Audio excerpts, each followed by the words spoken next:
Hello everyone, myself Pinky. Hi hi hi hi, hello everyone. मैं आप सभी का बहुत बहुत स्वागत करती हूँ अड्डा 24/7 पर। मेरा नाम पिंकी है और आप सभी आई एम श्योर मुझे जानते होंगे। मैं आपके करंट अफेयर्स लेने वाली हूँ। A very very warm welcome, सभी का बहुत बहुत स्वागत है। Mamta ji, Charu ji, Rupesh ji, Vikas, Prajakta, Raksha, Tenzin, Himani. Okay okay okay, amazing amazing. बहुत सारे स्टूडेंट्स मेरे साथ यहाँ पर जुड़े हुए हैं। Very very very good afternoon to everyone. कैसे हैं आप सभी लोग और कैसी चल रही है आपकी पढ़ाई? आपको पता है आज का हमारा फर्स्ट सेशन है सिब्बी के लिए। और ओके अंकित जी, ओके अमित जी। चलिए, तो आज का हमारा फर्स्ट सेशन है। मैं आपके यहाँ पर करंट अफेयर्स ले रही हूँ। आपको पता है करंट अफेयर्स कितना कितना इंपॉर्टेंट पिलर है। बाकी किस तरीके से हमारी स्ट्रैटेजी होगी, क्या कुछ हम कवर करने वाले हैं, करंट अफेयर्स कैसे कवर करें, ये सारी चीज हम पहले भी सारे टीचर्स जो हैं ऑलरेडी आपके बहुत सारे सेमिनार्स, वेबिनार्स और स्पेशली वेबिनार्स और वैसे भी सेशंस ले चुके हैं कि क्या प्रेपरेशन स्ट्रैटेजी होनी चाहिए वगैरह वगैरह। आज हम प्रेपरेशन जो है वो शुरू करने वाले हैं। आज हमारा पहला दिन है, ठीक है। थोड़ी सी हमारे बीच में जान पहचान होगी और उसके बाद हम आज की चीजें शुरू करने वाले हैं। बिल्कुल बिल्कुल मंसूरी जी, मैं बिल्कुल यहाँ पर सारी चीजें शेयर करूंगी। जो यहाँ पर नए स्टूडेंट्स हैं जिनको नहीं पता है किस तरीके से प्रेपरेशन करनी है, उनके लिए भी मैंने पूरा आपको एक लिखा है एक पेज पे कि किस तरीके से हम करंट अफेयर्स को आगे आगे सेशंस में लेकर चलने वाले हैं, ठीक है। तो शुरू करें आज के सवाल। आज जो है मैं स्पेशली आपको क्या करने वाली हूं, हम यहाँ पर, अच्छा मैं उनके लिए बता देती हूं जो यहाँ पर थोड़े डाउटफुल हैं। हाँ जी, सबसे पहले आप ये देख लीजिए हम क्या करने वाले हैं यहाँ पर।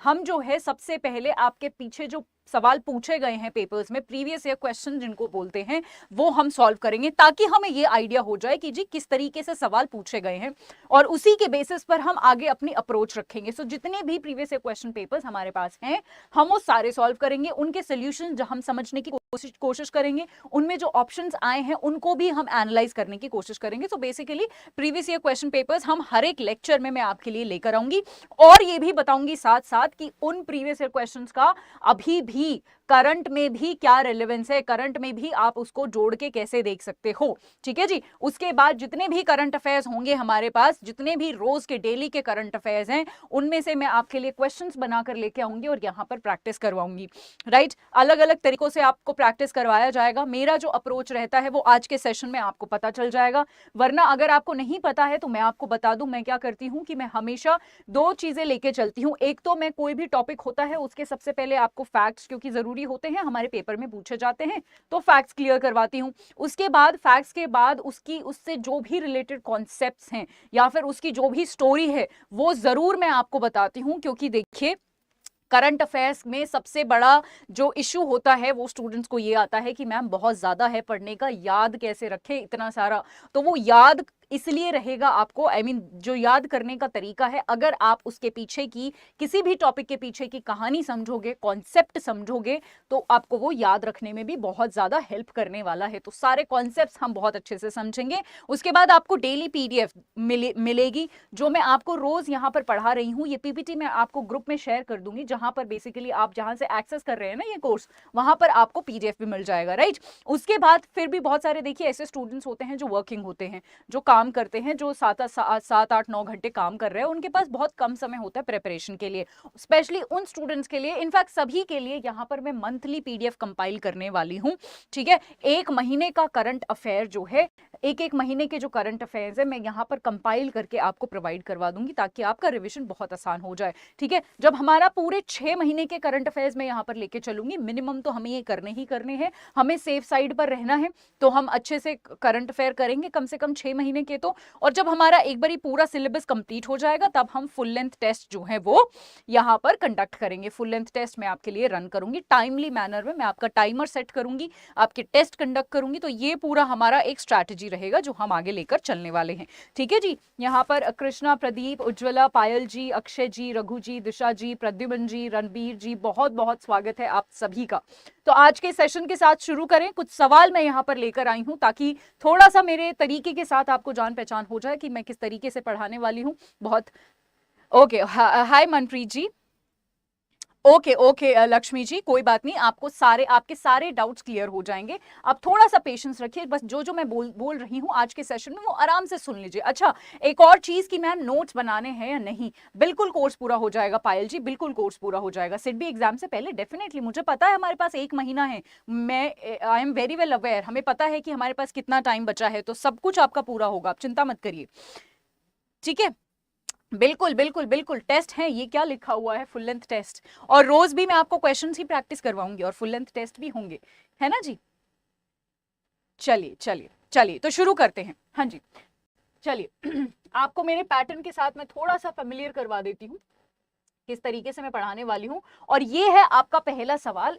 आप अगर आपको आंसर नहीं आता है कोई बात नहीं, आप जितनी आपको समझ है, जितना आपने अब तक पढ़ा है, क्योंकि हमारी फर्स्ट क्लास है, मैं आपसे नहीं उम्मीद करती कि आप एकदम सही आंसर देंगे, राइट, बट फिर भी आप कोशिश करिए, सारे बच्चे एक बार इसको अटेम्प्ट करिए, उसके बाद मैं आपको इससे रिलेटेड जितनी भी चीजें हैं, जितने भी कॉन्सेप्ट हैं वो बताऊंगी। क्वेश्चन ये कह रहा है कि जी what do we understand by NPA, आप एनपीए यानी नॉन परफॉर्मिंग एसेट से क्या समझते हो। पहला स्टेटमेंट है कि loans not repaid within a stipulated time, की जी लोन्स जो टाइम फ्रेम में वापस नहीं दिए जाते हैं उनको हम एनपीए कहते हैं।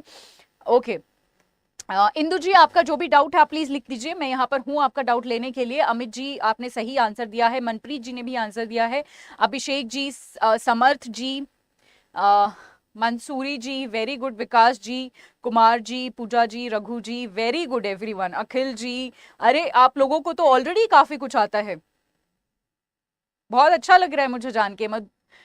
माधुरी जी, रणबीर जी, अनु जी, ममता जी, अक्षय जी, अखिल, रघु, रक्षा, सुदर्शन, एवरीवन ब्रिलियंट ब्रिलियंट, बहुत अच्छे, बिल्कुल सभी ने यहाँ पर जो है वो सही आंसर दिया है। यहाँ पर जो आंसर है वो है आपका पहला। देखिए एनपीए जो है वो काफी ज्यादा न्यूज में है। अच्छा, मैं आपको साथ के साथ ये भी बताऊंगी कि ये क्यों न्यूज में था और क्यों हम इसको पढ़ रहे हैं। हाल ही में आपने मुद्रा लोन के बारे में सुना होगा कि जी मुद्रा लोन का जो एनपीए है यानी नॉन परफॉर्मिंग एसेट, मतलब बैंक क्या करता है, बैंक कैसे कमाता है, आपको पता है बैंक क्या करता है, बैंक लोन में पैसे देता है, चाहे वो इंसान को दे, चाहे वो इंडिविजुअल को दे या फिर बड़ी बड़ी कंपनीज को दे, और उस लोन पे बैंक कमाता है ब्याज, ये होती है बैंक की कमाई, राइट। अब मान लो बैंक ने 1,000 रुपए का लोन दिया है, राइट, अब वो 1,000 रुपए वापस ना आए बैंक के पास, बैंक का जो लोन दिया है वो वापस नहीं आता है, उसको हम कहते हैं कि जी ये बैंक का नॉन एनपीए बन गया है, नॉन परफॉर्मिंग एसेट बन गया है, राइट। अभी हाल ही में मुद्रा लोन जो थे, मुद्रा स्कीम जो है वो न्यूज में थी, क्योंकि मुद्रा स्कीम ने जो है सबसे कम एनपीए, बेसिकली आप बोल सकते हो पिछले 7 सालों में इसका सबसे कम एनपीए हुआ है, जो कि बहुत अच्छी बात है। किसी भी बैंक का, किसी भी स्कीम का जितना कम एनपीए होता है उतना अच्छा होता है, मतलब एनपीए मतलब खराब एसेट, मतलब लोन आपका वापस नहीं आया है। बैंक अगर किसी को अगर मान लो आप ही किसी को पैसे देते हो, अगर वो आपके पैसे वापस कर दे तो ही आपके लिए अच्छी बात होती है ना। अगर वो आपके पैसे लेके भाग जाए, जैसे विजय माल्या पैसे लेके भाग गया, क्या वो अच्छी बात है? नहीं। तो एनपीए कम होना अच्छी बात होती है, राइट। तो मुद्रा लोन का एनपीए जो है वो 7 सालों में सबसे ज्यादा कम है, कुछ 3% के आसपास है, which is a good number, ठीक है, ये अच्छा नंबर है। सौम्या जी जो भी आपका सवाल है आप प्लीज बताइए मुझे। हाँ जी, मैं मुद्रा लोन पर भी आती हूँ, चिंता मत करिए। अश्विनी बोल रहे हैं थोड़ा सा इंग्लिश यूज करिए। मैं देखिए बायलिंगुअल यहाँ पर जानबूझ के यूज करती हूँ, क्योंकि ज्यादातर बच्चे कंफर्टेबल बायलिंगुअल में रहते हैं। आई एम सॉरी, ये सेंसर के साथ कुछ प्रॉब्लम है, मुझे डिटेक्ट नहीं कर पा रहा है, बट ये ठीक हो जाएगा। हाँ जी, Khyati ji, Mohini ji, very very good, good afternoon everyone. Ravi ji बहुत बहुत स्वागत है आपका मेरी क्लास में, मुझे बहुत अच्छा लग रहा है आप सभी से मिलके। ओके, ओके, सुदर्शन जी भी बोल रहे हैं कि इंग्लिश यूज करें, ठीक है, मुझे कोई प्रॉब्लम नहीं है, मैं इंग्लिश यूज कर लेती हूँ, ठीक है, चलिए।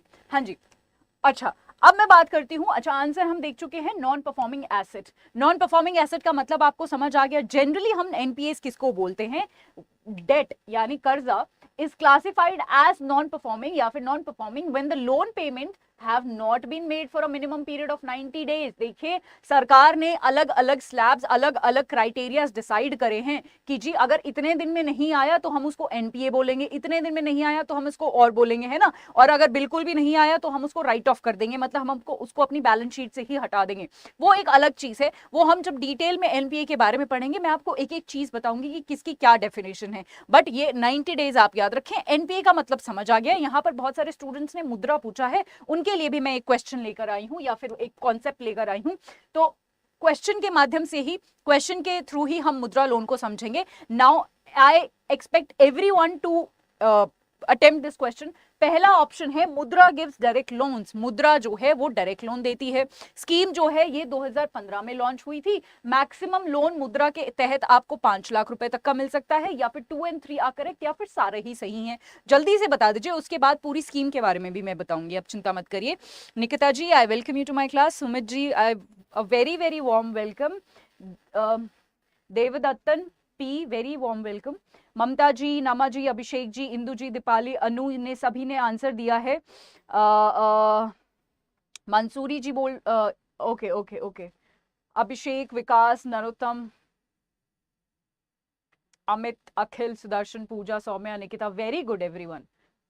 बिल्कुल बिल्कुल, देखिए ये आज हमारा फर्स्ट डे है और वैसे भी हम प्रैक्टिस कर रहे हैं, तो यहाँ पर अटेम्प्ट करो आप, ये ज्यादा इंपॉर्टेंट है। अगर गलत होता है तो कोई बात नहीं, आप सीख लोगे, you learn in a while, right? So attempt, right? Manpreet ji, okay, brilliant. देखिए यहाँ पर Mudra loan gives direct loan, this is an incorrect statement. मैं आपको थोड़ी देर में बताऊंगी कि कैसे इनकरेक्ट है। 2015 में लॉन्च हुआ था, सही बात है। यहाँ पर मैक्सिमम लोन 5 लाख का नहीं मिलता है, राइट? सो यहाँ पर ऑल आर ट्रू भी नहीं हो सकता, ये भी नहीं हो सकता। सो बेसिकली आपका क्या है, second is the right answer, right? Second is the right answer. अब मैं बता देती हूँ आपको मुद्रा लोन के बारे में। 2015 में ये शुरू हुआ था। देखिए ये किस चीज के लिए शुरू हुआ था कि यहाँ पर सबसे पहले मैं आपको फुल फॉर्म बताती हूँ। मुद्रा का मतलब है micro unit development and refinance agency. Refinance का मतलब ये है कि ये जो मुद्रा है, ये जो बॉडी है, ये लोन देती है आपके किसको, एनबीएफसीज को। और एनबीएफसीज नॉन बैंकिंग जो फाइनेंशियल आपकी जो कंपनीज होती हैं, एनबीएफसी जिसको बोलते हैं, वो एनबीएफसीज आगे आपका लोन ट्रांसफर करती हैं। किसको करती हैं, कौन किनको करती हैं, बेसिकली किसको करती है, जो कि स्मॉल बिजनेसेस होते हैं। कोई मान लो आपको एक कोई दुकान खोलनी है, अपनी कोई दुकान खोलनी है, उसके लिए आपको लोन चाहिए, तो क्या आप मुद्रा ये यूनिट के पास, स्कीम के पास डायरेक्टली जा सकते हो लोन लेने के लिए? नहीं, आप डायरेक्टली नहीं जाओगे। मुद्रा जो है एनबीएफसी को पैसा देती है और वो एनबीएफसी फिर आपको पैसा ट्रांसफर करेगा। सो ये डायरेक्ट लोन तो नहीं हुआ, ये तो जी इनडायरेक्ट हुआ, है ना? तो ये इनडायरेक्ट लोन है, ये हमें समझ आ गया। किस किस को यहां से पैसे मिलते हैं? यहां पर आप याद रखिएगा कि यहां पर फार्मर्स को पैसे नहीं मिलते हैं, ये किसानों के लिए नहीं है, this is not for farmers. ये जो स्मॉल बिजनेसेस आपको सेटअप करने हैं, उस चीज के लिए आप यहां से लोन ले सकते हैं। अब मैं इसके स्लैब्स की बात करती हूं। इसमें 3 तरीके के लोन दिए जाते हैं, फटाफट देख लेते हैं। यहां पर आपको दिखेगा, सबसे पहला है शिशु लोन। मान लो आपको कोई छोटी सी अपनी दुकान खोलनी है, you want to open a shop of yours, right? जिसमें कितने रुपए की इन्वेस्टमेंट की जरूरत है? 50,000 की इन्वेस्टमेंट की जरूरत है, तो आप मुद्रा से लोन ले सकते हो 50,000 रुपए तक का, अंडर व्हाट, अंडर शिशु लोन्स, ठीक है? तो इसके 3 प्रोडक्ट हैं, शिशु, किशोर और तरुण। ये तीनों नाम भी आपको याद रखने हैं। एग्जामिनर आपसे पूछ सकता है कि शिशु, किशोर और तरुण किस चीज से बिलोंग करते हैं, या फिर इन तीनों में कितने कितने रुपए मिलते हैं। सो 5,000 तक का इन्वेस्टमेंट शिशु के अंडर आता है। अगर आपको 50,000 से 5 लाख तक, यानी 50,000 to 5 लाख तक का इन्वेस्टमेंट चाहिए, तो आप किशोर के अंडर आप एनरोल कर सकते हो और आपको पैसे मिल जाएंगे। अब ऐसा नहीं है कि आपको ऐसे ही पैसे मिल जाएंगे, कुछ एलिजिबिलिटी क्राइटेरियाज भी होते हैं। आपके पास एक आइडिया भी होना चाहिए। अगर मान लो आपके पास कोई स्टार्टअप आइडिया है, बट आपके पास फंडिंग नहीं है, आपके पास पैसा नहीं है, बट तो आप मुद्रा के पास जा सकते हो, ठीक है? वो आपको लोन दे देगा, बट आपके पास आइडिया होना चाहिए। वो आपको चेक करेंगे कि आपके पास आइडिया है या फिर आप ऐसे ही आए हो लोन मांगने के लिए, है ना?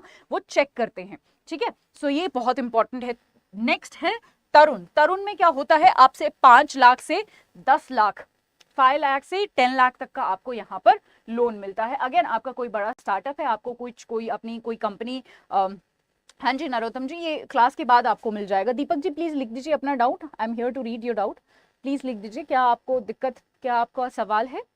टेलीग्राम जी, टेलीग्राम दीपक जी नहीं है, हमारा एक कॉमन टेलीग्राम है, अड्डा 24/7 रेगुलेटरी बॉडीज कॉमन टेलीग्राम है, आप उसको ज्वाइन कर लीजिए, वहां से आपको काफी हेल्प मिलेगी। जितनी भी चीजें हैं मैं वहां पर भी अपलोड करती हूँ। बाकी आप जहां से ये एक्सेस कर रहे हैं पेड बैच को, वहां से भी कर सकते हैं, ये पीडीएफ वहां पर भी हाँ जी, हाँ जी। तो यहाँ आप दिख रहा है, आपको दिख रहा है मैक्सिमम लोन कितने तक का है? 10 लाख तक का है। सवाल में क्या था? 5 लाख तक का है, तो वो स्टेटमेंट गलत हो जाता है। तो अगर आपसे सवाल ये भी पूछे कि 50,000 मिनिमम है और 10 लाख मैक्सिमम है, तो वो स्टेटमेंट जो है आपकी करेक्ट होगी। समझ आ गया? समझ आ गया? Is that clear to everyone? Okay, perfect, brilliant. चलिए moving ahead with the next question. Mudumalai tiger reserve जो है हाल ही में न्यूज में था, आप मुझे स्टेट का नाम बता दीजिए जल्दी से कि कहां पर ये सिचुएटेड है। और राजकुमार जी, मैं आपको बताऊंगी कि क्लास का स्केड्यूल कहां पर देखना है, मैं आपको थोड़ी देर में बता दूंगी। अच्छा, नोट्स नोट्स आप मत बनाइए मनप्रीत जी, मैं आपको बताती हूं जहां पर ऐसे कॉन्सेप्ट्स मैं आपको समझाऊंगी जो बहुत इंपॉर्टेंट है, मैं आपको खुद बता दूंगी कि यहां पर आप नोट्स बनाइए, ठीक है? अगर मैं नहीं बोल रही हूँ नोट्स बनाने को तो मतलब नहीं बनाना, अगर मैं बोलूंगी ना, ठीक है, अगर कहीं बनाने होंगे ना, इंपॉर्टेंट होंगे, मैं आपको पहले ही बता दूंगी जी, इसको लिख लीजिए फटाफट कॉपी पेन लेके, ठीक है? अच्छा, इंदु जी केरला बोल रही हैं, दीपक, निकिता, दीपक, अभिषेक, Manpreet, Praful, Amit ji, very good everyone. जल्दी से सारे ना बहुत एक्टिव रहो और फटाफट फटाफट जवाब दे दो, बहुत इंटरेस्टिंग सेशन रहने वाला है, सारी चीजें हम डिस्कस करेंगे। रक्षा जी, नंदिता, ओके ओके, नंदिता आप यहाँ भी हैं, आप मेरे द बिगर पिक्चर में भी आती हैं, are you the same? Deepak ji, Puja ji, Saumya ji, Oh, okay, Nandita. Okay, I'm so happy to see you. I'm so happy to see you. Saumya ji, okay okay okay, brilliant everyone. तो यहाँ पर तमिलनाडु में सिचुएटेड है। देखिए जितने भी हम national park, tiger reserve, wild life sanctuaries करेंगे, देखिए यहाँ पे एक एक चीज आपको दिख रही है कि आपके करंट से करंट के साथ साथ आपका जीए, स्टैटिक जीए भी कवर हो रहा है। स्टैटिक जीए में सवाल कैसे आते हैं? मान लो कोई भी टाइगर रिजर्व न्यूज में रहा है, उस टाइगर रिजर्व के बारे में कोई भी न्यूज है कि जी यहाँ पर टाइगर का नंबर घट गया, टाइगर का नंबर बढ़ गया, कोई भी न्यूज है, अब स्टैटिक जीए को हम उससे कैसे कनेक्ट करेंगे? स्टैटिक जीए में उसकी लोकेशन पूछ लेगा, है ना, उसके आसपास की कोई नदी पूछ लेगा, ये सारी चीजें पूछ लेगा। तो स्टैटिक जीए भी हम साथ के साथ ही कवर कर रहे हैं, ये बात भी आप नोट करें प्लीज, राइट? तो तमिलनाडु इसका आंसर है। मैं इसको आपको मैप के थ्रू बताना चाहती हूँ। देखिए बहुत अच्छा तरीका होता है जब आप ये पूछते हो ना मुझसे कि मैम करंट अफेयर कैसे याद रखें, मेरे पास सिर्फ दो ही इलाज है। सबसे पहला है आप चीजों को समझने की कोशिश करो, कॉन्सेप्ट क्या है, कहानी क्या है, उसके पीछे की रीजन क्या है, उसके पीछे का वो समझने की कोशिश करो। अगर आपके दिमाग में कॉन्सेप्ट और उसकी जो भी स्टोरी है वो क्लियर होगी तो आप कनेक्ट कर पाओगे चीजों को और वो याद रहेगी। दूसरा चीज है आप चीजों को ना थोड़ा विजुअलाइज करके पढ़ने की कोशिश किया करो। ये एक साइकोलॉजिकल फैक्ट है कि अगर हम देख के पढ़ते हैं, जैसे मैं मान लो मेरे को पता करना है कि कौन सी कंट्री कहां पर सिचुएटेड है, तो अगर मैं सिर्फ रीड करूंगी कि ये इस कॉन्टिनेंट में है तो वो मुझे शायद ज्यादा देर तक याद नहीं रहेगा। अगर मैं उसको एक बार मैप में खोल के देख लूंगी ना तो ज्यादा चांसेस है मुझे याद रहे, है ना? तो हम यहाँ पर मैपिंग के थ्रू भी पढ़ने वाले हैं, राइट? ओके ओके जी, बिल्कुल बिल्कुल, मैं बताती हूँ कैसे। वैसे मैंने शुरू में भी बता दिया है, विजय कुमार, मैं शुरू में भी बता दिया है। चलिए यहाँ पर मैप देख लेते हैं फटाफट, यहाँ पर मैपिंग देख लेते हैं। ओके, तो जब मैपिंग की बात आती है तो यहाँ पर आपको दिख रहा है तमिलनाडु, एक सेकेंड दीजिए मुझे।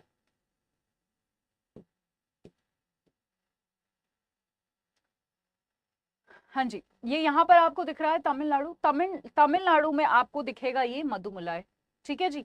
ऐसे ही बहुत सारे अलग अलग हैं। तो अगर आप इसको ऐसे देख लेंगे ना कि मधुमलाई नीचे है, तो एटलीस्ट मान लो आपको ऑप्शन में दिया हुआ यूपी, ऑप्शन में दिया हुआ है असम, ऑप्शन में दिया हुआ है मणिपुर, तो आपको एटलीस्ट इतना तो याद रहेगा कि मधुमलाई तो जी हमने नीचे देखा था, है ना? तो एटलीस्ट एलिमिनेट तो कर पाओगे आप, है ना? देखिए बहुत अच्छी एक टेक्निक होती है, बहुत अच्छी एक टेक्निक होती है जो हम यूटिलाइज कर सकते हैं अपने एग्जाम में। वो क्या टेक्निक है? वो क्या टेक्निक है मनप्रीत जी? हाँ जी, हाँ जी, टाइगर की पॉपुलेशन को लेकर यहाँ पर कुछ चेंजेस हुए थे तो इसलिए ये न्यूज में था, ठीक है? मैं बताती हूँ एक एलिमिनेशन टेक्निक मैं यहाँ पर आपको बता रही हूँ। तो जैसे मैंने आपको मैप दिखाया, आपको कुछ भी याद नहीं है मैप में से कि कहाँ पर लोकेटेड है, आपको लोकेशन याद ही नहीं है, आप भूल गए, मान लो मेन एग्जाम आप एग्जाम वाले दिन भूल गए हो, पर आपको सिर्फ इतना याद है कि मधुमलाई मुझे इतना पता है कि नीचे की तरफ था, ऊपर तो नहीं था, है ना? तो आप क्या करोगे, यहां से एलिमिनेट करोगे सबसे पहले ऑप्शन। सही आंसर नहीं पता तो एलिमिनेट करना सीखो। तो यूपी को एलिमिनेट कर दोगे, यूपी तो ऊपर है, असम को एलिमिनेट कर दोगे, ऊपर है। अब आपके पास तीन ऑप्शंस बच जाएंगे, एटलीस्ट तीन तो बचे, है ना? तीन तो बचे। अब ज्यादा प्रोबेबिलिटी हो गई ना आपको सही, आपका आंसर सही होने की। तो एलिमिनेशन टेक्निक बिल्कुल बिल्कुल, एलिमिनेशन टेक्निक आपको सीखनी है। और देखिए नेगेटिव मार्किंग है इस पेपर में, आप सभी को पता है। तो अगर आप 2 ऑप्शन पर पहुंच जाओ एलिमिनेट करके, मान लो आप केरला भी किसी तरीके से आप एलिमिनेट कर दिया आपने कोई एजुकेशनल गेस लगा के, अगर आप 2 ऑप्शन के बीच में कंफ्यूज हो तो उस क्वेश्चन को जरूर अटेम्प्ट करिएगा, क्योंकि 50% चांसेस हैं कि वो क्वेश्चन आपका सही होगा, और 50% चांस बहुत ज्यादा होता है ऐसे एग्जाम्स में। ओके ओके अखिल जी, रवि जी आप प्लीज अपना डाउट लिखिए, I am here to read your doubt, please बताइए क्या डाउट है आपको। हाँ जी, तो एलिमिनेशन टेक्निक देखिए, जितने भी स्टूडेंट्स होते हैं ना, किसी को भी सारे क्वेश्चंस नहीं आते हैं, ठीक है, किसी को भी 100% क्वेश्चंस नहीं आते हैं। जो जिनका कट ऑफ में मार्क्स, जिनका कट ऑफ में नंबर आता है ना, वो यही टेक्निक, यही चीजें यूज करते हैं, एलिमिनेशन टेक्निक यूज करते हैं, गेस वर्क यूज करते हैं, एजुकेशनल गेस वर्क, ठीक है, एजुकेशनल गेस, ऐसे ही नहीं, तुक्काबाजी नहीं बात कर रही हूँ मैं, एजुकेशनल गेस वर्क की बात कर रही हूँ, जो मैं अपने सेशंस के दौरान आपको डेफिनेटली सिखाने वाली हूँ, ठीक है। हाँ जी खुशवंत जी, मेरा कोर्स सफिशिएंट है, बिल्कुल बिल्कुल, इंटेलिजेंट गेस वर्क या एजुकेशनल गेस वर्क, कुछ भी बोले हिमानी जी आप, बिल्कुल मेरा कोर्स, मेरे पीडीएफ, मेरे नोट्स जो हैं और जो मैं पढ़ा रही हूँ उनका साथ के साथ रिवीजन, मेरे मॉक पेपर्स, ये सब सफिशिएंट है, आप इस पर रिलाई कर सकते हैं, ठीक है जी। और कुछ भी एडिशनल या कुछ भी होगा मैं आपको प्रोवाइड करूंगी, मैं आपकी हेल्प करूंगी, है ना। आपको कुछ भी पूछना हो आप मुझसे पूछ सकते हैं, मैं रोज आपके साथ जुड़ूंगी, तो हाँ जी। चलिए अब बात कर लेते हैं कुछ और, अगर अगर मैं बात करूं यहाँ पर कुछ कर्नाटका की, तो कर्नाटका में बांदीपुर सिचुएटेड है, ठीक है जी। तो ऐसे करके यहाँ पर आज मैं आपको ये और ऊपर की तरफ बात करें तो उत्तराखंड में कॉर्बेट नेशनल पार्क है, यूपी में दुधवा नेशनल पार्क है, यूपी में ही वाल्मीकि नेशनल पार्क है, ठीक है जी। तो बहुत सारे हैं, मैं आपको अलग से ये तो मैं सिर्फ आपको ये बताने के लिए लाई हूँ कि किस तरीके से हम पढ़ने वाले हैं आगे के उसमें, मैं आपको अलग से सारे tiger reserves, national park, wildlife sanctuaries जो भी हैं उनकी प्रॉपर लिस्ट प्रोवाइड कर दूंगी, कौन कहाँ पर सिचुएटेड है, किसका क्या सिग्निफिकेंस है, अगर किसी में से कोई इंपॉर्टेंट पॉइंट है तो सारी चीजें हम यहाँ पर करेंगे, ठीक है, सारी चीजें हम यहाँ पर करेंगे। प्रफुल्ल जी बेशक ये सीधा सीधा सवाल ना आया हो, पर आपको पता है कि नेशनल पार्क के क्वेश्चंस तो जरूर आते हैं ना, है ना, है ना, हाँ जी जी, दीपक जी ने सही बोला, हमें ये तो पता है कि national park, wild life sanctuary, tiger reserve से क्वेश्चन तो आ ही रहे हैं, तो हमें प्रिपेयर करना है ना जी। चलिए, तो इस तरीके से हम पढ़ने वाले हैं। चलिए अगला सवाल है, हु रिलीज स्मगलिंग रिपोर्ट 2022, हाल ही में एक रिपोर्ट आई है, स्मगलिंग रिपोर्ट जिसको हमने बोला है, वो किसने रिलीज करी है, मुझे नाम बता दीजिए, मैं साइड हो जाती हूं ताकि आपको क्वेश्चन आराम से दिख जाए, जल्दी बता दीजिए मुझे।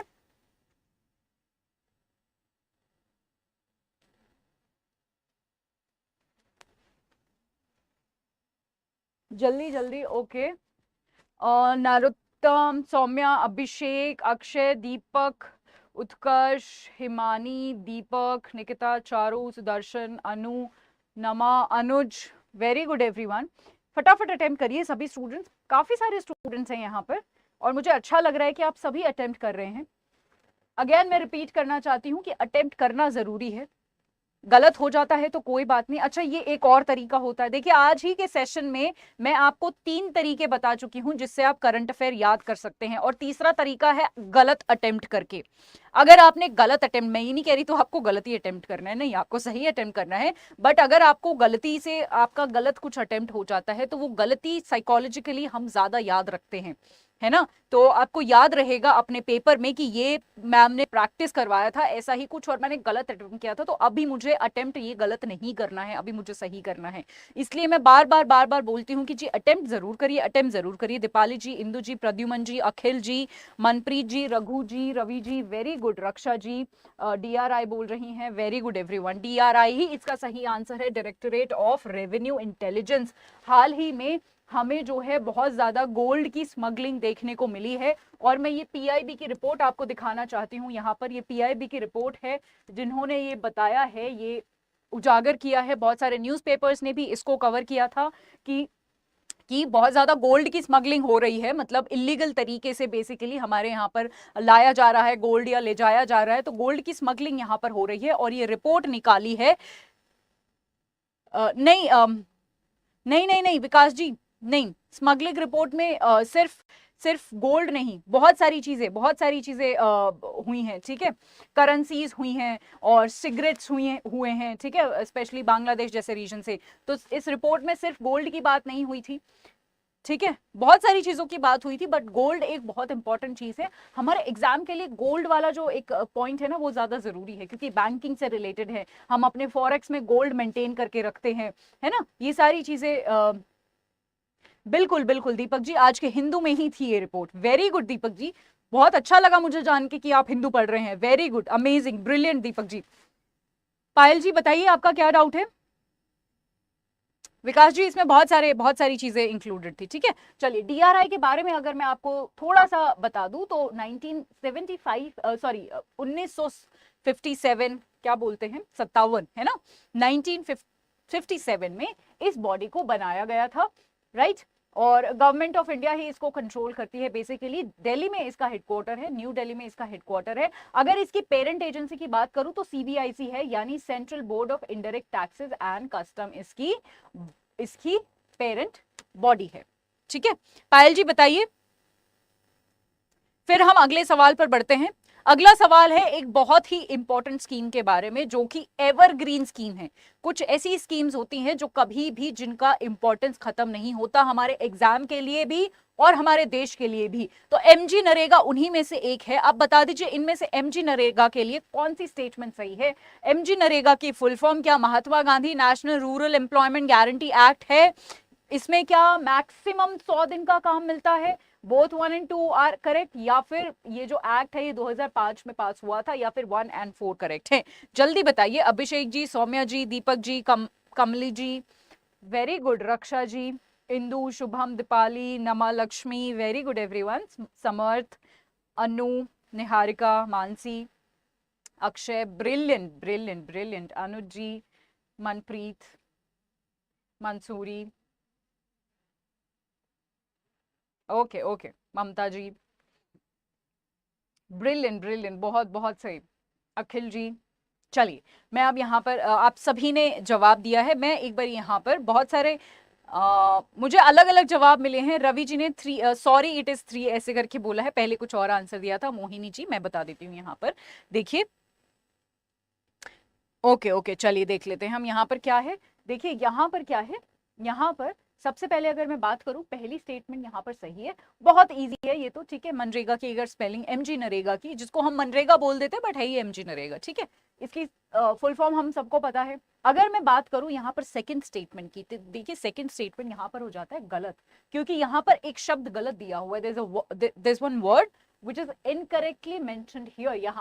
हम यहाँ पर मैक्सिमम 100 दिन का एम्प्लॉयमेंट नहीं प्रोवाइड करते हैं, मिनिमम 100 दिन का एम्प्लॉयमेंट प्रोवाइड करते हैं। तो यहाँ से हम क्या सीखते हैं कि हमें क्वेश्चन को पहले आराम से शांति से पढ़ना है, राइट।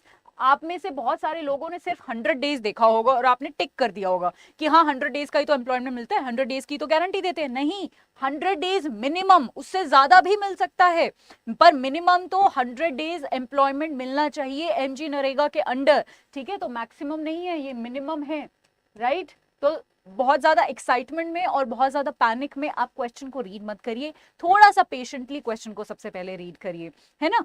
पेशेंटली जब आप रीड करोगे तो आधी बैटल तो आप वैसे ही जीत लेते हो, राइट। एक्साइटमेंट भी बहुत गलत होती है कई बार, हमें लगता है कि अच्छा ये क्वेश्चन तो मैंने पढ़ा हुआ है, ये तो मैं सही मार्क करूंगा, पर वो हम सही मार्क नहीं करते हैं, एक्साइटमेंट में गलत मार्क हो जाता है वो हमसे, है ना। तो यहाँ पर ये गलत हो जाता है, और ये 2005 में ही पास किया गया था। तो बेसिकली 5th यहाँ पर जो है आपका सही आंसर है, ठीक है जी। चलिए अब एमजी नरेगा के बारे में कुछ और चीजें जान लेते हैं। आज के ही अगर आप न्यूज़पेपर, अच्छा यहाँ पर कौन कौन सा न्यूज़पेपर पढ़ते हैं, एक बार मुझे बताएंगे जरा। न्यूज़पेपर्स आप कौन कौन सा पढ़ते हो। ओके, मंसूरी जी ईटी इकोनॉमिक टाइम्स पढ़ती हैं, हिंदू पढ़ते हैं दीपक जी, हिंदू और इंडियन एक्सप्रेस पढ़ते हो आप, ओके। अच्छा हिंदू हिंदू हिंदू मेजरली यहाँ पर हिंदू। रविंद्र जी आप भी हैं, आप मेरे द बिगर पिक्चर में आते हैं सुबह सुबह। Economic Times, the Hindu, Indian Express, Himani ji Express पढ़ती हैं। तो यहाँ पर 3 न्यूज़पेपर्स मुझे दिख रहे हैं। कुछ लोग इकोनॉमिक टाइम्स पढ़ते हैं, अभिषेक जी अमर उजाला पढ़ते हैं, okay. Times of India, times of India पढ़ती हैं पूजा जी, ओके देखिए, यहाँ पर जो टाइम्स ऑफ इंडिया पढ़ते हैं, अच्छी बात है आप न्यूज़पेपर पढ़ते हो, बहुत अच्छी बात है आप न्यूज़पेपर पढ़ते हो, बट आप प्लीज टाइम्स ऑफ इंडिया मत पढ़िए, मैं आपको ये बता दूं, ठीक है। स्पेशली एग्जाम के लिए अगर प्रिपेयर कर रहे हो तो एक्सप्रेस है आपका, इकोनॉमी के लिए आप लाइव मिंट, इकोनॉमिक टाइम्स पढ़ सकते हो, इंडियन एक्सप्रेस है, द हिंदू है, ये सारे न्यूज़पेपर्स जो भी आपको बेटर लगता है, जो आप पढ़ते आ रहे हो। देखिए अगर आपने कोई भी न्यूज़पेपर अब तक नहीं पढ़ा है तो न्यूज़पेपर को हाथ भी मत लगाइए, क्योंकि न्यूज़पेपर कोई ऐसी चीज नहीं है, कोई पीडीएफ तो है नहीं न्यूज़पेपर की, हमने बस एक बार देख लिया, रट लिया, समझ लिया, खत्म हो गया। नहीं, न्यूज़पेपर के लिए सबसे पहले हमें एक आदत डालनी होती है कि न्यूज़पेपर रोज पढ़ना है, फिर उसको पढ़ना सीखना पड़ता है कि क्योंकि न्यूज़पेपर बहुत सारी चीजों से फ्लडेड होता है, हमें सीखना पड़ेगा कि क्या कुछ चीजें हमें पढ़नी है, क्या कुछ चीजें नहीं पढ़नी है। वो फिल्टरिंग टेक्निक में ना सालों लग जाते हैं स्टूडेंट्स को, एक महीने में नहीं सीख पाओगे आप। तो अगर नहीं पढ़ते हो तो अभी मत पढ़िए, अगर पढ़ते हो, मान लो आप हिंदू पढ़ रहे हो, ठीक है, आप हिंदू पढ़ रहे हो 2-3 सालों से, तो प्लीज हिंदू को ही कंटिन्यू रखिए। आप एक्सप्रेस पढ़ रहे हो 1-2 साल से, या जब से भी मतलब आपको आदत है हिंदू की या एक्सप्रेस की, आप प्लीज कंटिन्यू रखिए, ठीक है। कुछ नई चीज अभी मत शुरू करिए। एक महीना जब रहता है ना, एक महीना हमारा सिर्फ और सिर्फ फास्ट ट्रैक प्रिपरेशन का होता है, वहां पर हमें कोई नई चीज शुरू नहीं करनी होती। बच्चों की सबसे बड़ी गलती क्या होती है, हम ना बहुत सारे सोर्सेस कलेक्ट करने लग जाते हैं कि एक महीने में हम ये 10 चीजें नहीं पढ़ेंगे। वो बहुत बड़ी गलती होती है, वो 10 नई चीजें नहीं पढ़नी होती, एक पुरानी चीज को 10 बार रिवाइज करना होता है, ठीक है। तो 10 सोर्सेस को हमें फॉलो नहीं करना है, एक अच्छा सा सोर्स ढूंढना है और उसको बार बार रिवाइज करना है। ये बेस्ट तरीका होता है प्रिपरेशन का, स्पेशली तब जब आपका सिर्फ एक महीना बचा है पेपर का। एक महीना होता ही क्या है, एक महीने में तो मतलब ये समझ लो, एक महीने में तो हमारी तैयारी भी नहीं होती है, एक महीने में तो रिविजन, एक महीना तो हम रिविजन के लिए देना चाहिए, है ना। ठीक है, हाँ जी हाँ जी हाँ जी Mansoori ji, I will work for you. आपकी पीडीएफ के लिए मैं आपको मंथली पीडीएफ भी प्रोवाइड करूंगी, ठीक है। जनवरी एंड या फेब स्टार्टिंग में शायद हम एक्सपेक्ट कर सकते हैं, है ना, एग्जाम। लेट्स सी कब होता है, बट हम ये एक्सपेक्ट कर सकते हैं। अच्छा, तो इकोनॉमिक टाइम्स भी ठीक है, लाइव मिंट भी अगर आप पढ़ रहे हैं तो ठीक है, बट ये टाइम्स ऑफ इंडिया थोड़ा आप अवॉइड करिए, एग्जाम के लिए बहुत ज़्यादा रेलेवेंट चीज़ें इसमें नहीं होती हैं। अमर उजाला भी थोड़ा आप अवॉइड करिए, कुछ चीज़ें अगर आपकी हैं एग्जाम से रिलेवेंट आप पढ़ लीजिए, ठीक है। ओके ओके ओके, 6 महीने के कम से कम हम प्रिपेयर करेंगे, है ना। और इनमें से भी जो 3 महीने हैं, मतलब नवंबर, दिसंबर और जनवरी, इन 3 महीनों के तो हम बहुत अच्छे से करेंगे, क्योंकि ज्यादातर सवाल जो है पिछले 3 महीने से ही उठा के एग्जामिनर उठा लेता है, बनाता है, बट फिर भी हम सेफर साइड में खेलेंगे, हम 6 महीने के अच्छे से करके जाएंगे, ठीक है जी। हाँ जी हिमानी जी बताइए। देखिए थोड़ा सा हिंदी न्यूज़पेपर, मतलब एक तो हिंदी न्यूज़पेपर मैंने कभी पढ़ा नहीं है, तो मैं शायद नहीं बता सकती, I am not the right person to guide you on this कि हिंदी न्यूज़पेपर में आपको कितना क्या रेलेवेंट होता है।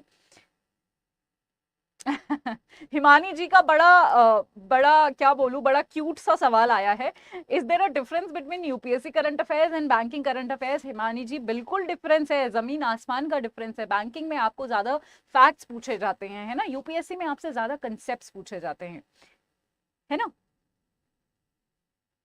ओके हिमानी जी, आप मैं समझ गई, जैसे बहुत सारे एग्जाम्पल ना, विजन आईएएस का PT 365 आता है ना, बहुत सारे बच्चों को पता होगा विजन आईएएस का PT 365 आप फॉलो करते होंगे, या फिर विजन आईएएस के मंथली वो आते हैं, मंथली आपकी कंपाइलेशंस आती हैं करंट अफेयर्स की, तो बहुत सारे स्टूडेंट वो भी फॉलो करते हैं, सिडबी के लिए, आरबीआई के लिए, आप वो पढ़ सकते हैं, बट आपको तरीका आना चाहिए पढ़ने का, ठीक है। उसमें पूरा एनालिसिस करके सारी चीजें बताई हुई होती है, अब आपको उसमें से छांटना है कि क्या हमारे लिए इंपॉर्टेंट है, क्या हमारे लिए इंपॉर्टेंट नहीं है। आप डेफिनेटली पढ़ सकते हैं, बट फैक्ट्स पर थोड़ा ज्यादा ध्यान दीजिए, ठीक है। बट मैं ये नहीं कह रही हूँ कि कॉन्सेप्ट्स को बिल्कुल भी ध्यान दीजिए, क्योंकि सिडबी, आरबीआई, ये सारे पेपर भी अब डिफिकल्ट हो गए हैं, ये भी फैक्ट्स पूछ रहे हैं, तो कॉन्सेप्ट को थोड़ा समझिए। यूपीएससी जितना डिटेल में मत जाइए, बस थोड़ा सा ये वो रखिए, यूपीएससी जितना डिटेल में मत घुस जाना। हाँ जी हाँ जी, या ओके ओके दीपक जी, चलिए चलिए, हाँ जी। तो एमजी नरेगा हाल ही आज आज आज ही ये 27 दिसंबर का ही ये न्यूज़पेपर है, हिंदू की ये कटिंग है। यहाँ पर मैंने सुबह ही हिंदू पढ़ा था और मैं आपके लिए कटिंग लेकर आई हूँ। एमजी नरेगा आज के पेपर में थी। अभी रिसेंटली क्या हुआ है, एमजी नरेगा के अंडर जो भी वर्कर काम कर रहे हैं ना, उनको अटेंडेंस दिन में 2 बार लगाना कंपलसरी कर दिया गया है, इसलिए ये न्यूज में था। डेफिनेटली यहाँ से सवाल बन सकता है। और एमजी नरेगा जैसे कि मैंने आपको शुरू में ही बताया, एक यूनिवर्सल स्कीम है। यूनिवर्सल की क्यों है? देखो, सबसे पहले तो एमजी नरेगा आपको पता है शुरू हुआ था कि जी हम जो अनस्किल्ड लोग हैं उनको किसी ना किसी तरीके का एम्प्लॉयमेंट दे सके, और ये हमेशा चर्चा में रहता है, इनफैक्ट कंट्रोवर्सी में रहता है, क्योंकि पिछली बार अगर आपने सुना हो, एमजी नरेगा के लिए जितना फंड एलोकेट करा गया था वो फंड ही खत्म हो गया। समझो कि एक इतनी बड़ी स्कीम जिसपे इतने ज्यादा लोग डिपेंडेंट है, उसका फंड बीच में खत्म हो गया, ठीक है। या फिर इसमें क्या बोला जाता है, एक पता है इसमें ना एक स्कीम है कि जी आपने मान लो अप्लाई किया जॉब के लिए, अप्लाई किया एम्प्लॉयमेंट के लिए, अगर आपको 15 दिन के अंदर अंदर आपका एप्लीकेशन नहीं सबमिट हुआ, यानी आपको जॉब नहीं मिली, आपको कोई रोजगार नहीं मिला, जॉब नहीं बोल सकते, रोजगार बोलूंगी, एम्प्लॉयमेंट बोलूंगी, अगर आपको एम्प्लॉयमेंट नहीं मिला तो आपको जो है अनएम्प्लॉयमेंट अलाउंस, जिसको हिंदी में बेरोजगारी भत्ता कहते हैं, कि जी आपको वो मिल जाएगा। बट वो नहीं मिलता है लोगों को जो मिनिमम अमाउंट यहाँ पर प्रॉमिस किया गया है, 100 दिन का जो मिनिमम एम्प्लॉयमेंट प्रॉमिस किया गया है, वो ही मुश्किल से मिल रहा है। ग्राउंड रियलिटी कुछ और ही है। तो ग्राउंड रियलिटी से भी हमें थोड़ा सा कनेक्ट करके चीजों को सोचना चाहिए, ठीक है। रवि कुमार जी बोल रहे हैं कि बफर हो रहा है, क्या किसी को भी बफर ये इशू आ रहा है किसी तरीके का?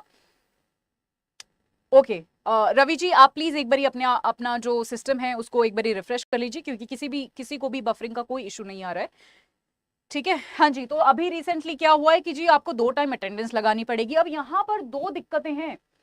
ये लोग जो आपको पता है, जिन लोगों के पास इतना पैसा नहीं है कि वो एक फोन खरीद लें, है ना, स्मार्टफोन नहीं होता सबके पास। अब अटेंडेंस कैसे लगानी है इनको, कि आप अपने साइट पे ही रहो और आप अपनी फोटो यानी अपनी सेल्फी कीजिए, हम साइट पे हैं, काम कर रहे हैं और आज आए हैं, ऐसे सेल्फी खींच के सरकार को देनी है। अब सबके पास तो स्मार्टफोन है नहीं, इन बेचारों पर थोड़ा सा भार पड़ गया ना। तो एक तो ये दिक्कत है, ये नया रूल जो आया है, जो कि जनवरी 1, 2023 से शुरू होगा। दूसरी इसमें ये दिक्कत है कि बहुत सारे ये जो लेबरर्स होते हैं ना, ये बेचारे अपना 2-3 काम इकट्ठा करते रहते हैं। जैसे मान लो दिन में तो इन्होंने साइट पे काम करा, कंस्ट्रक्शन वर्कर की तरह काम करा, और रात को जाके अपनी कोई सब्जी का ठेला लगा रहा है, कोई दूसरा काम कर रहा है ना, तो 2-3 काम ये बेचारे करते हैं, राइट। अब मान लो कि इन्होंने फटाफट कंस्ट्रक्शन साइट पे काम करा और ये अपना कोई दूसरा काम करने जा रहे हैं, और सरकार ने बोल दिया कि नहीं जी आपको 6-7 बजे या जो भी है इतने बजे तक यहीं रहना है और हमें सेल्फी खींच के भेजनी है। तो ये भी एक दिक्कत है, ये अपना दूसरा काम पे नहीं जा सकते, इनको एकदम ये ना बंध जाएंगे, या फिर अगर चले भी गए तो वापस आना पड़ेगा, फोटो खींच के भेजना पड़ेगा, है ना। तो ये कुछ दिक्कतें जो हैं ये इनकी बढ़ गई हैं।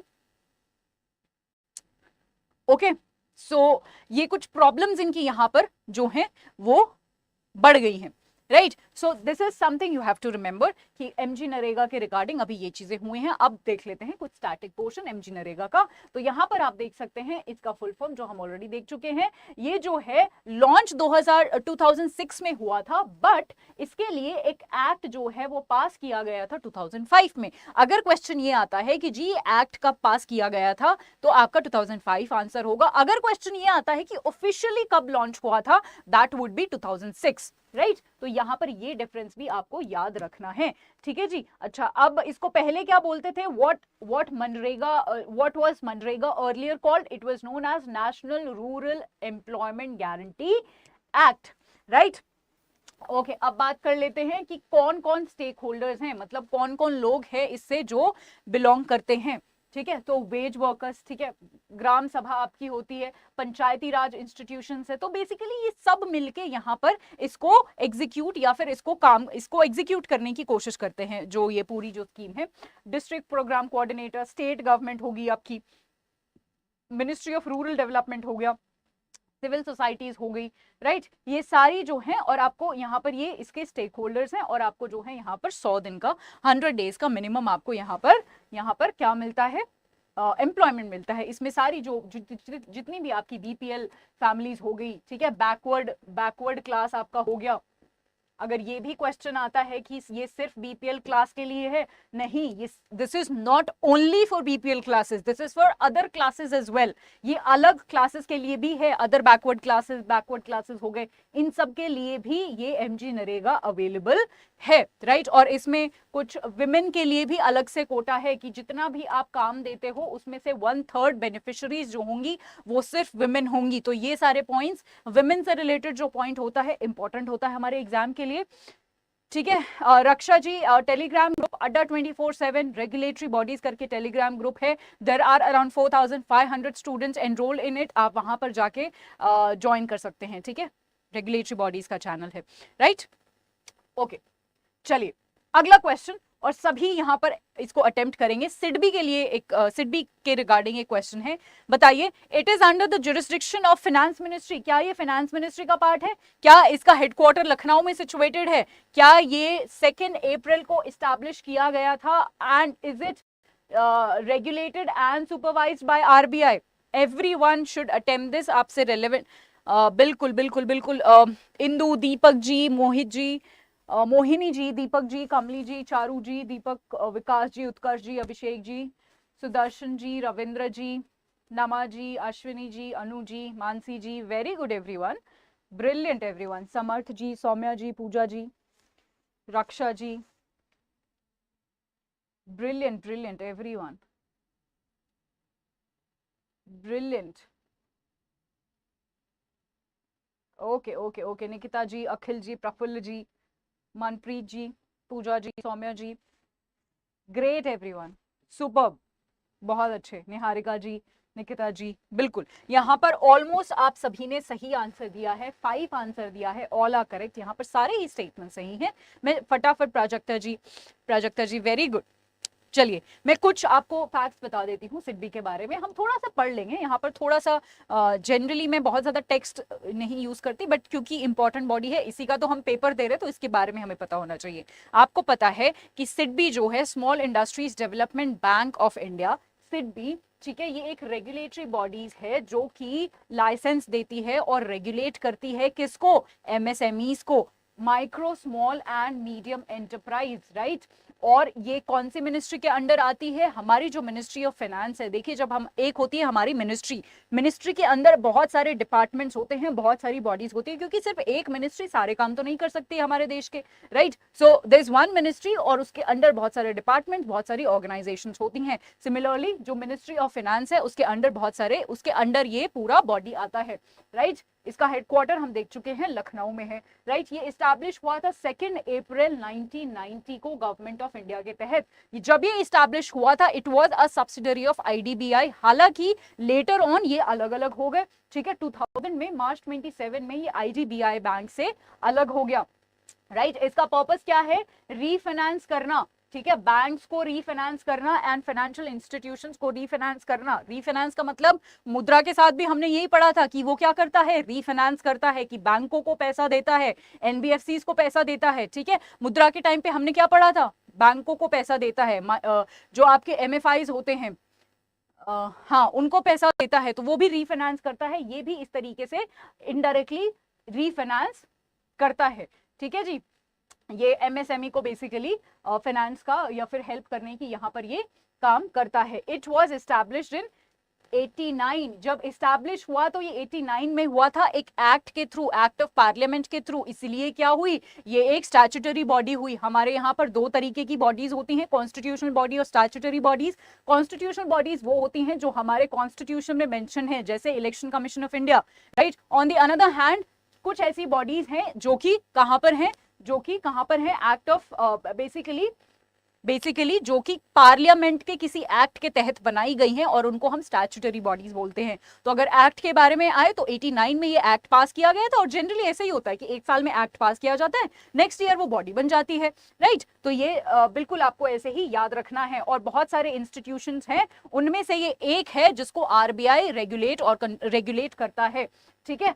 सो बेसिकली RBI जो है इसको रेगुलेट और सुपरवाइज करता है, और अलग अलग बैंक्स की तरह, जैसे नाबार्ड के साथ भी ऐसा ही है, NHB के साथ भी ऐसा ही है, इंडिया एग्जिम बैंक के साथ भी ऐसा ही है, राइट। तो ये सारी चीजें, but recently NHB came under government control by more than, अच्छा ये NHB के बारे में हम नहीं पढ़ेंगे, ठीक है। हम यहाँ पर मेजरली सिडबी के बारे में पढ़ रहे हैं, तो इतना इंफॉर्मेशन आपके लिए काफी है।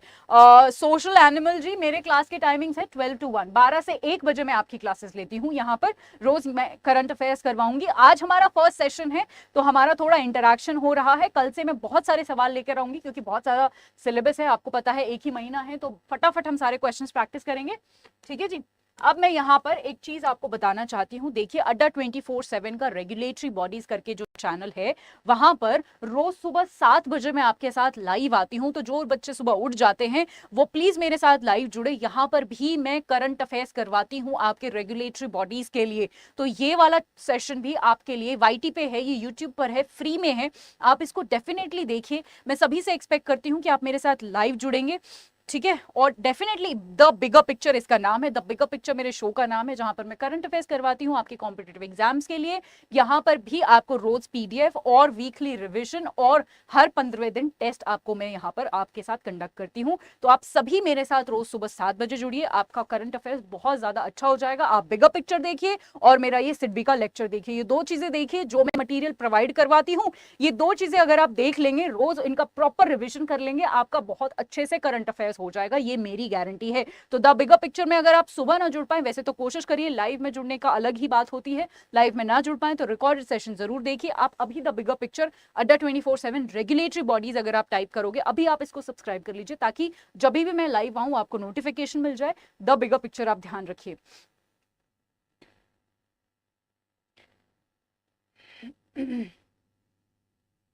वही मैं बोल रही हूँ कि मैं यहाँ पर आपके पेड बैच में तो आऊंगी ही आऊंगी, डेफिनेटली ये हेल्पफुल है, बट आप यहाँ पर भी देख सकते हैं, है ना। आप ये दोनों ही चीजें देखिए। बट आप 2x की स्पीड पे रिकॉर्डेड सेशन देख लीजिए, आपके ही रिवीजन होगा। यहाँ पर बहुत सारी चीजें ओवरलैप भी होंगी क्योंकि करंट अफेयर तो सेम ही है। ठीक है, तो 2x की स्पीड पे आप फटाफट ये वाला लेक्चर भी देखिए, है ना। आपका ही बेटर होगा, आपकी ही चीजें कुछ मिस आउट नहीं होंगी, आपके लिए ही बेहतर होगा। ठीक है जी। चलिए अब मैं बात कर लेती हूँ। यहाँ पर बहुत सारे स्टूडेंट्स का ये था कि मैम कैसे क्या हम करने वाले हैं। तो हाँ जी, हम यहाँ पर किस तरीके से अपनी अप्रोच रखने वाले हैं, हम previous year question paper solve करेंगे जितने भी सिडबी में आए हुए हैं। हम अराउंड 6 महीने के हम यहाँ पर करंट अफेयर्स फटाफट कवर करेंगे। जितने भी करंट अफेयर्स है उनको क्वेश्चन आंसर मैनर में मैं यहाँ पर आपके साथ आऊंगी और आपको कॉन्सेप्ट समझाऊंगी, कवर करूंगी।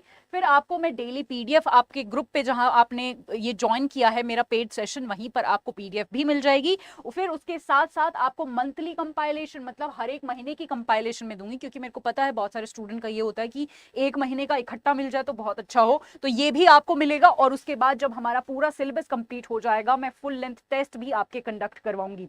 राइट, फुल लेंथ टेस्ट आपके होंगे। वैसे भी रोज रोज मैं जो अभी भी प्रैक्टिस करवा रही हूँ टेस्ट पेपर्स ही हैं, मॉक के थ्रू ही मैं आपके करंट अफेयर्स कवर करवा रही हूँ। बट लास्ट में भी मैं एक टाइमली मैनर में फुल लेंथ टेस्ट कवर करवाने वाली हूँ। अब आज के सेशन में किसी का कोई भी डाउट है मुझे फटाफट पूछ लीजिए, हमारे पास थोड़ा सा टाइम बचा है, जल्दी से पूछ लीजिए। बिल्कुल बिल्कुल बिल्कुल, ये बहुत हेल्पफुल होने वाला है। बिल्कुल आपने सही बोला, बिल्कुल बहुत हेल्पफुल होगा। Very good. किसी और का कोई भी डाउट है जल्दी से पूछ लीजिए। कल 12 से 1 बजे आएंगे। कल 12 से 1 बजे तो मिलूंगी, but I am very excited कि मैं आप सभी से जो है 7 बजे मिलना चाहती हूँ। सुबह सुबह 7 बजे मैं मिलना चाहती हूँ। आपके लिए बहुत बेनिफिशियल होगा। आप एक बार आइए, उस सेशन को ज्वाइन करिए, आपको बहुत अच्छा लगेगा। बहुत इंफॉर्मेटिव सेशन आपके लिए होने वाला है। ठीक है। हाँ जी, हाँ जी, ये पीडीएफ पीपीटी सब कुछ मिलेगा आपको, यही साथ के साथ आपको मैं दे दूंगी जहां से आपने कोर्स को एक्सेस किया है। ठीक है, जहां से एक्सेस किया है वहीं से। ओके इंदु जी, ये मैं बताती हूँ, ई बुक का मैं आपको कल बताती हूँ कब तक ये ई बुक की अपडेट होगी। राइट, ओके ओके, ठीक है, चलिए। अच्छा, अब जाते जाते मैं फटाफट आपको यहाँ पर दिखा दूं कि हमारा ये जो बीच में कुछ बच्चों के डाउट आए थे कि कैसे सेशन या फिर कैसे ये जो ज्वाइन करना है, तो उसके लिए आप अड्डा 247 के ऐप पर जा सकते हैं। राइट, आप जब ऐप खोलेंगे, यहाँ पर सारे कोर्सेज पर आप जब जाएंगे, ठीक है, यहाँ पर जब आप सिडबी पर क्लिक करेंगे तो आपको यहाँ पर ये दो दिख रहे हैं। मैंने आप यहाँ पर कंफ्यूज हो रहे थे कि मैम वो नहीं मिल रहा है हमें, क्या नहीं मिल रहा है, पूरा टीचर्स का कौन कब आएगा, पूरा स्केड्यूल नहीं मिल रहा है ना। देखिए यहाँ पर ये सारा स्केड्यूल है, वैभव सर का, वीर सर का, मेरा, किंजल मैम का, सबका यहाँ पर स्केड्यूल अवेलेबल है। आप जब यहाँ पर क्लिक करेंगे तो आपको मनप्रीत जी, हम ऑलरेडी सिडबी का सब कुछ ले चुके हैं। Thank you Social ji, Social ji बोल रहे हैं। आपका नाम क्या है सोशल एनिमल जी? आप प्लीज अपने नाम से आइए, सोशल नाम थोड़ा अलग है। हाँ जी, तो यहाँ पर पूरा स्केड्यूल आपको मिल जाएगा, आप मेरा देख सकते हैं। यहाँ पर करंट अफेयर्स 12 से रोज 1 बजे मैं लूंगी, ठीक है? ओके सत्यजीत जी, हाँ जी, तो मैं यहाँ पर लूंगी, ठीक है? और ये तो आई एम श्योर आप सब यहाँ पर, हम ये पूरी टीम है यहाँ पर, दिस इज मी, मैं आपके करंट अफेयर्स ले रही हूँ, राइट? और बाकी जो भी है, ठीक है? अगर कुछ स्टूडेंट्स हैं या फिर आपको किसी के साथ ये शेयर करना हो तो आप कर सकते हैं। आप Y674 जो कोड है आपको पता होगा, यहाँ पर अप्लाई करना होता है, राइट? Y674 मैं यहाँ पर लिख देती हूँ। आपका कोई भी दोस्त है जिसको सिट भी ज्वाइन करना है, Y674 ये कोड यूज करके वो अप्लाई कर सकता है कूपन, राइट? और आपको यहाँ पर 78% का डिस्काउंट यहाँ पर मिलेगा। और किस तरीके से हम यहाँ पर पढ़ रहे हैं ये आप ऑलरेडी देख चुके हैं, राइट? तो ओके ओके सत्यजीत जी, कई बार हो जाता है, कोई बात नहीं। चलिए, तो कल सुबह 7 बजे मिलते हैं द बिगर पिक्चर पर। Okay Charu ji, thank you so much, thank you so much Charu ji. The bigger picture पर आप आइए, आप बहुत ज्यादा इंफॉर्मेशन गेन करने वाले हैं, ये मैं आपको गारंटी करती हूँ। एक बार ही आपने द बिगर पिक्चर देख लिया, उसके बाद आप नहीं उसको मिस करने वाले हो, ठीक है? हैंड रिटन नोट्स देखिए, handwritten notes current affairs के आपको बहुत वास्ट हो जाता है, तो हैंड रिटन नोट्स तो पॉसिबल नहीं होंगे। बट जहां पर मैं आपको कॉन्सेप्ट बता रही हूँ, मैं आपको खुद बताऊंगी कि आपको खुद बनाने हैं, ठीक है? हैंड रिटन नोट्स के चक्करों में मत पड़िए, मैं बताती हूँ।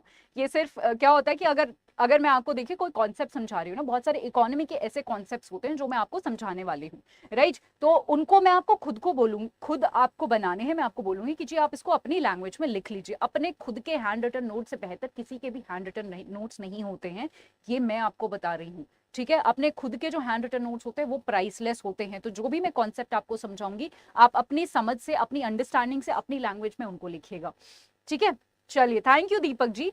चलिए चलिए चलिए चलिए पूजा जी, चलिए चलिए, ठीक है, फिर कल मिलते हैं द बिगर पिक्चर में सुबह सुबह 7 बजे। Okay, thank you, have a good day ahead, have a brilliant day ahead, ठीक है? 7 बजे मिलते हैं, फिर 12 बजे फिर से मिलते हैं, है ना? चलिए, okay, see you tomorrow. Thank you everyone, thank you Saumya ji, thank you Indu ji, thank you Sudarshan ji, thank you Charu ji, Deepali ji. It was really nice to meet you all. और मैं देख चुकी हूँ कि मेरे काफी ज्यादा मिच्योर और ऑडियंस और इंटेलिजेंट ऑडियंस है मेरे पास, so I am really glad. Okay okay, thank you जी Praful ji, thank you Manpreet ji, Deepali ji, bye bye bye everyone, take care everyone, have a good day ahead.